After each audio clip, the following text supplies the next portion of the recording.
Fl-10 ta' Ġunju, Santa Margherita, Reġina tal-Iskozja, mietet għal ħabta tas-sena 1093. Margherita kienet prinċipessa Ingliża li kienet imrobbija fil-qorti ta' San Stefanu, re tal-Ungerija. Wara li rritornat l-Ingilterra hija baqgħet biss għal żmien qasir fil-qorti tar-re Edwardu il-Konfessur għaliex meta n-Normanni rebħu l-Ingilterra fis-sena 1066 hija kellha terġa' tmur fl-eżilju. Sabet kien fil-qorti ta' Malcolm Canmore, re tal-Iskozja, li aktar tard iżżewwiġha. Din il-mara istruita u twajba bil-fors li ħallit impressjoni qawwija fuq ir-re li kien mexxej kapaċi u fuq il-poplu ta' dan il-pajjiż imbiet li f'dak iż-żmien kien għadu xi ftit primittiv. Għandna miktub dwarha minn wieħed kontemporanju. Hija għanqlet lir-re għall-opri tal-ġustizzja, ħniena, karità u virtujiet oħra li fihom kollha bil-grazzja ta' Alla hi waslitu biex iwettaq ix-xewqat tagħha. Għax hu billi ra li Kristu kien jagħmar fil-qalb tar-Reġina kien dejjem lest biex jimxi fuq il-parir tagħha. Margherita kienet mudell ta' mara miż-żewġa u om eċċellenti. Kellha 8 ulied, 3 minnhom okkupaw wieħed wara l-ieħor it-tron tal-Iskozja. Kienet tom fuq il-ġid tagħha fuq opri ta' karità, il-ħin liberu tagħha fit-talb u l-kura tal-morda u tal-iltiema.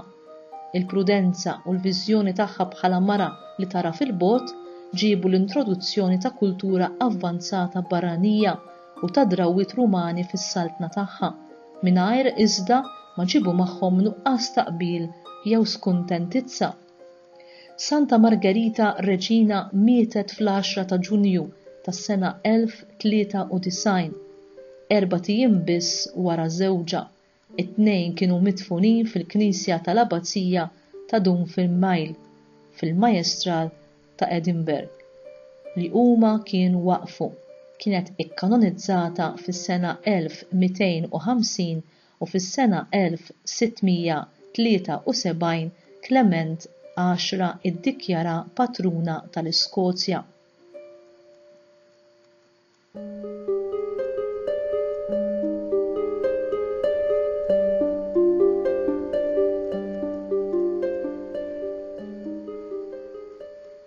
Ir-Reġina Santa Margherita kienet il-mara li jitkellem fuqha tant tajjeb il-ktieb tal-Proverbi, kapitlu 31.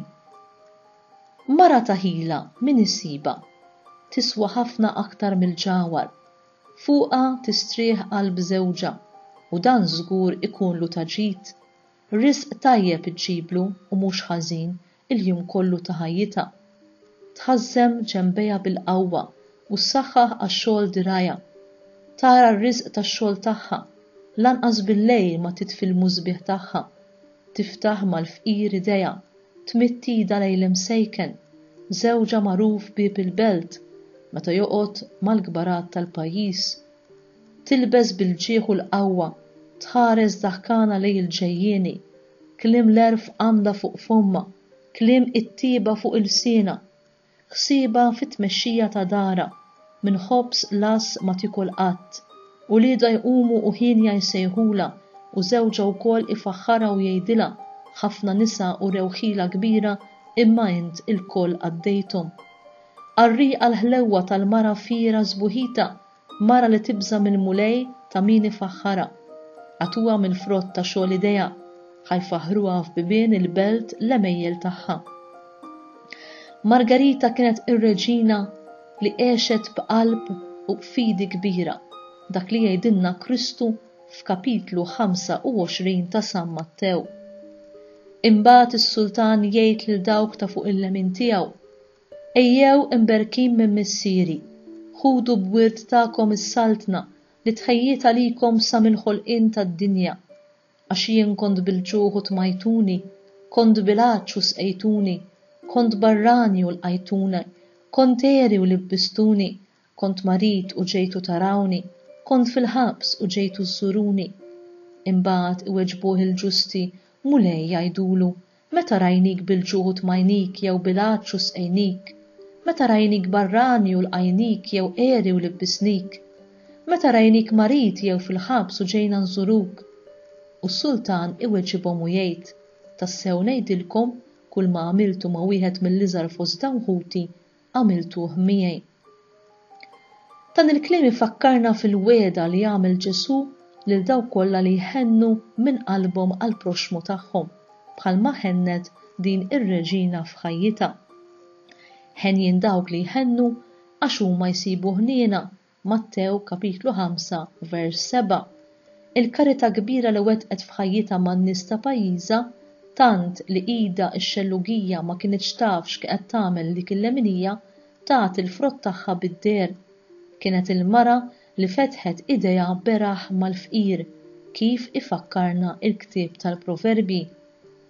Fil-poeżija waħdi ta' Dunkarm kien kiteb hekk: Om xi ħlewwa, xtieba ta' isem, Om il-kelma tal-faraġ fil-hemm, Om il-kelma tal-ħnina fil-ħtija, Om il-kelma li trażżan id-demm. Margherita om imfawra bl-imħabba li żewġa u lieda u n-nies fil-bżonn ta' żmienha.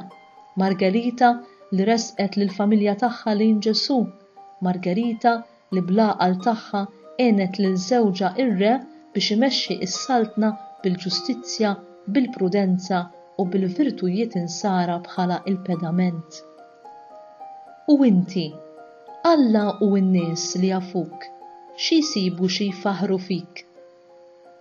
Tmexxi ħajtek u dik ta' minu qribek bil-għaqal, bil-ġustizzja, bil-ħniena, bil-karità u bil-virtujiet insara l-oħra? Kif qed tinfluwenza lil ħaddieħor? In-nies jistgħu jilmħu lil Ġesu fik?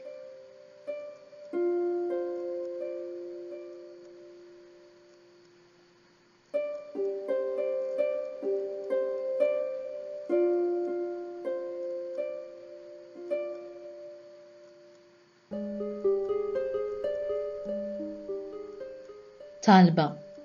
Omulej, kif l-isfond tal-ħajja tiegħek inti kellek lil ommak Marija li ħeġġitek tgħin lil koppja tat-tiġ ta' Kana fil-bżonn tagħhom. Hekk ir-Reġina Margherita kienet il-mara ta' ħila li qanqlet lil żewġa ir-re u lil ulieda biex jgħixu skont it-tagħlim tiegħek. Għatina li aħna wkoll nitlibsu bis-sentimenti tiegħek u b'hekk ninfluwenzaw lil xulxin għat-tajjeb skont il-Vanġelu. Nitolbuk dan bi Kristu Sidna. Amen.